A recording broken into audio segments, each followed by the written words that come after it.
Hi friends, welcome to our channel Swapna 1266. ఈ రోజుల్లో డబ్బు ఉంటేనే మనల్ని ఎవరైనా ప్రేమిస్తారు, గౌరవిస్తారు. చివరికి అది కట్టుకున్న భర్త అయినా సరే.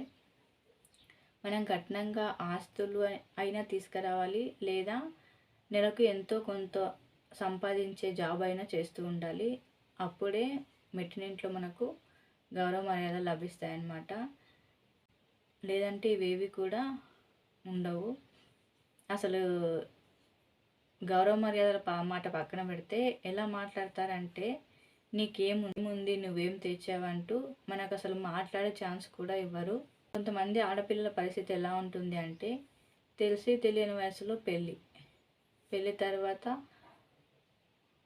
ఎదురయ్యే అనుభవాలన్నింటి వల్ల చాలా నేర్చుకుంటుంది. అప్పుడు అన్ని విషయాలు కూడా తెలుస్తాయి, కానీ అప్పుడు తెలిసినా కూడా ఏం చేయలేని పరిస్థితి. పెళ్లి టైంలో అమ్మాయి బాగుంటే చాలు అనుకుంటారు. 2-3 సంవత్సరాల తర్వాత పిల్లలు పుట్టేస్తారు. అప్పుడు ఖర్చులు పెరిగిపోతాయి, బాధ్యతలు పెరిగిపోతాయి. అప్పుడు వీటిని భరించలేక వీళ్ళకి ఏంటంటే అమ్మాయి మీద కోపం వస్తుందన్నమాట. నేను చేసుకున్నందుకే నేను ఇలా తగలడ్డాను, నేను చేసుకోకుండా వేరే వాళ్ళని చేసుకుంటే నేను బాగుపడేవాడిని అని చెప్పేసి అనవసరంగా వీళ్ళ చేతగానితనాన్ని అమ్మాయి పైన రుద్దేస్తుంటారు. ఒకప్పుడు నచ్చింది బరువు బాధ్యతలు పెరిగేసరికి నచ్చకుండా పోతుందన్నమాట. కాబట్టి